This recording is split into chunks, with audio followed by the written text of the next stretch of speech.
Halo pemirsa setia Fresh Garden, kita ketemu lagi di channel Fresh Garden ya. Dan semoga Anda tetap sehat dimanapun Anda berada. Tak lupa, Fresh Garden juga mengucapkan selamat menunaikan ibadah puasa bagi semua pemirsa Fresh Garden yang menunaikannya. Dan semoga amal ibadah puasa kita diterima oleh Tuhan Yang Maha Esa. Hari ini, kita akan rehat dulu dari tutorial pembuatan pupuk-pupuk organik. Dan mundur sejenak ke sebuah era yang membuat kita sekarang semua perlu kembali ke pertanian organik. Kita kembali untuk melihat sejarah kenapa pertanian di seluruh dunia bisa mengenal dan bahkan tergantung pada pupuk dan obat-obat kimia yang sekarang harganya melambung tinggi dan justru mencekik banyak petani kecil. Selama ribuan tahun, umat manusia mengembangkan budaya pertanian yang mengikuti cara-cara alam. Cara-cara bercocok tanam alami yang banyak kita pelajari saat ini bukan hal baru. Ini pengetahuan warisan dari jutaan petani seluruh dunia sebelum kita. Tapi apa yang membuat para petani saat ini asing dengan pertanian organik dan alami? Apa yang membuat mereka lebih mengenal pupuk kimia, pestisida kimia, dan fungisida kimia? Dan lebih dari itu, para petani jadi tergantung secara sepenuhnya pada obat-obat dan bahan kimia. Kenapa? Apa yang terjadi dengan cara bertani seperti nenek moyang kita? Sekarang, para petani tercekik harga pupuk kimia yang sangat melambung tinggi, dan terkadang hasil panen tidak sesuai dengan modal operasional dalam bertani. Bagaimana ceritanya semua itu terjadi? Di video kali ini, kita akan belajar mengenal asal-usul revolusi hijau dan baik dan buruknya dalam dunia pertanian kita. Silahkan terus ikuti video ini.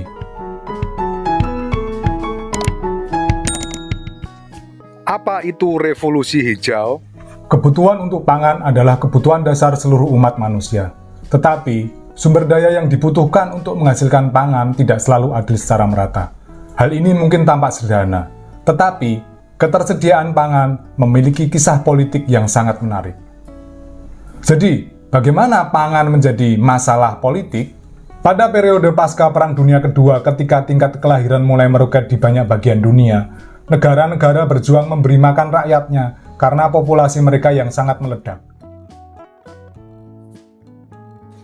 Mulai tahun 1940-an dan didanai sebagian oleh Rockefeller Foundation, para ilmuwan mencoba mencari cara baru untuk menghasilkan lebih banyak makanan. Salah satu ilmuwan hebat yang terlibat adalah Norman Borlaug. Di Meksiko mereka menggunakan benih yang direkayasa secara khusus untuk memaksimalkan hasil tanaman jagung. Benih-benih ini merespon dengan sangat baik terhadap pupuk dan pestisida buatan.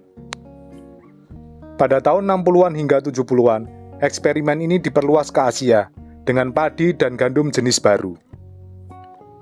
Hasilnya adalah apa yang dikenal sebagai revolusi hijau.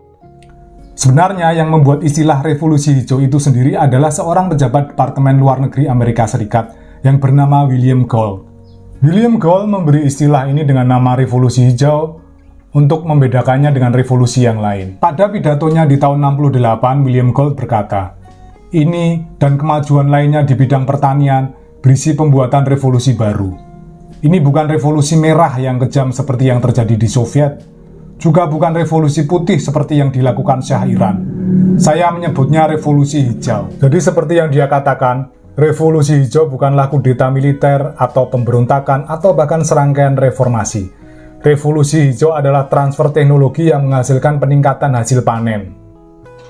Di samping kisah kemajuan teknologi pertanian, revolusi hijau adalah juga gerakan politik.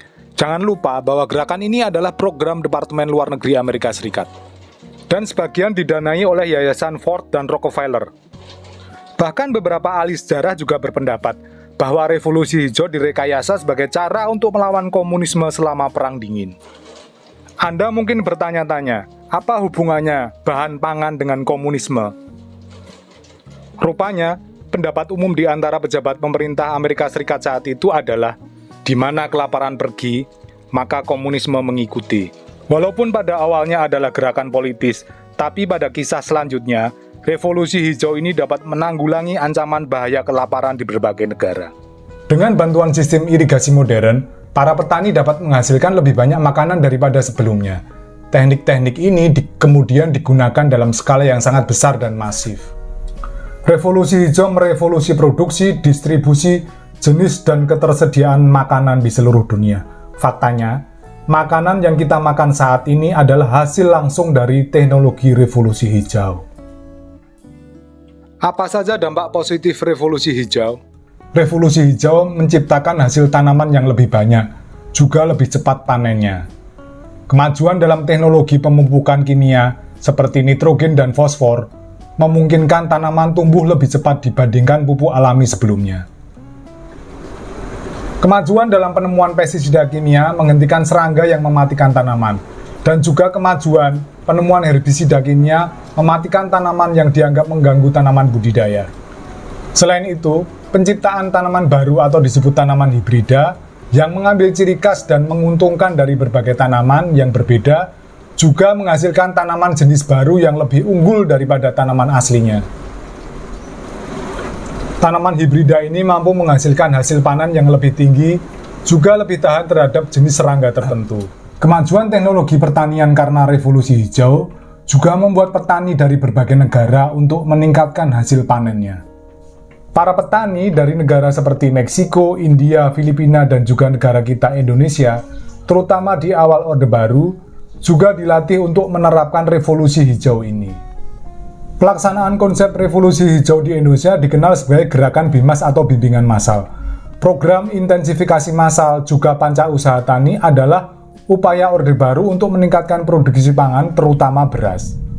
Program-program itu adalah teknik-teknik modern yang diajarkan oleh para penggagas revolusi hijau. Hasilnya, walaupun berjalan beberapa tahun saja, tapi Indonesia berhasil melakukan swasembada beras. Di berbagai negara, metode revolusi hijau ini diterapkan dengan situasi lokal mereka masing-masing. Dibutuhkan banyak infrastruktur lokal seperti bendungan buatan dan teknik-teknik irigasi lainnya. Berkat teknik-teknik dari revolusi hijau, hasil pertanian di banyak negara berhasil ditingkatkan secara pesat. Di India, di mana revolusi hijau benar-benar diterapkan, membantu rakyat India untuk mencegah bahaya kelaparannya. Dan India kini menjadi salah satu produsen beras terbesar di seluruh dunia. Begitu juga kisah Meksiko dengan gandumnya. Bisa dibilang saat itu revolusi hijau telah berhasil menjawab tantangan peradaban manusia untuk peningkatan hasil pertanian secara signifikan. Apa dampak buruk dari revolusi hijau? Di depan telah dijelaskan dampak positif revolusi hijau yang berhasil menjawab tantangan ketersediaan bahan pangan di seluruh dunia. Namun, keberhasilan itu bukan tanpa dampak buruk dan efek samping yang jika tanpa pengendalian, dalam jangka panjang justru mengancam dunia pertanian. Walaupun telah terjadi peningkatan pasokan pangan dalam 2 dekade terakhir, sebesar 11% dari tahun 1960, jumlah penduduk dunia yang kelaparan dan kekurangan gizi pada tahun 1990-an diperkirakan masih mencapai 786 juta orang. Bahkan saat ini, berdasarkan data Program Pangan Dunia, jumlah penduduk yang kelaparan dan kekurangan gizi jumlahnya terus meningkat, mencapai 925 juta penduduk. Mendekati jumlah penduduk yang kelaparan pada tahun 1970-an yang mencapai 940 juta penduduk. Dampak buruk yang kedua, revolusi hijau adalah sistem pertanian yang boros air. Sementara itu, air adalah sumber daya yang langka di banyak tempat. Tidak semua tempat mempunyai sumber daya air yang cukup. Resep sukses revolusi hijau adalah 1. Penggunaan benih rekayasa. 2. Penggunaan air yang cenderung boros. Dan 3. Penambahan pupuk-pupuk dan bahan kimia. Menanam 1 ton makanan membutuhkan 1 ton air. Dampak buruk selanjutnya adalah 20 tahun setelahnya. Pada dekade 1990-an, petani mulai kelimpungan menghadapi serangan hama, kesuburan tanah yang merosot, ketergantungan pemakaian pupuk yang semakin meningkat, dan pestisida kimia tidak manjur lagi. Bahan kimia sintetik yang digunakan dalam pertanian, pupuk kimia misalnya, telah merusak struktur kimia dan biologi tanah. Bahan pestisida diyakini telah merusak ekosistem dan habitat beberapa binatang yang justru menguntungkan petani sebagai predator hama tertentu. Pestisida dan pupuk kimia adalah penyebab utama kerusakan habitat tanaman dan hewan lokal, dan bahkan beracun bagi manusia jika tidak digunakan dengan benar. Dan ironisnya, bahkan dengan bantuan pestisida ini, tanaman baru ini lebih rentan terhadap hama dan penyakit. Itu karena revolusi hijau mendorong monokultur. Monokultur adalah menanam hanya satu jenis tanaman tertentu di area yang luas. Akibatnya, keanekaragaman tanaman akan sangat berkurang. Resiko kerusakan ekologi menjadi tak terhindarkan. Dan terjadinya penurunan produksi membuat ongkos produksi pertanian cenderung meningkat. Salah satu akibat yang terburuk dari revolusi hijau adalah revolusi hijau telah mengubah secara drastis hakikat petani. Dalam sejarah peradaban manusia, petani bekerja mengembangkan budaya tanam dengan memanfaatkan potensi alam untuk pemenuhan kebutuhan hidup manusia. Petani selalu merupakan komunitas yang mandiri. Namun dalam revolusi hijau, petani tidak boleh membiarkan benih tanamannya sendiri. Benih yang disediakan kepada petani adalah benih rekayasa genetika, yang membuat petani semakin tergantung dengan pabrik benih. Revolusi hijau berjasa besar dalam peningkatan produksi pangan, tetapi efek buruk yang ditimbulkannya juga banyak sekali. Selain kerusakan ekologi yang tidak dapat dinilai dengan uang, revolusi hijau hanya menguntungkan produsen pupuk kimia, pestisida kimia, benih, dan industri pertanian yang bermodal kuat. Terima kasih telah menonton video kami sampai selesai, dan semoga bermanfaat.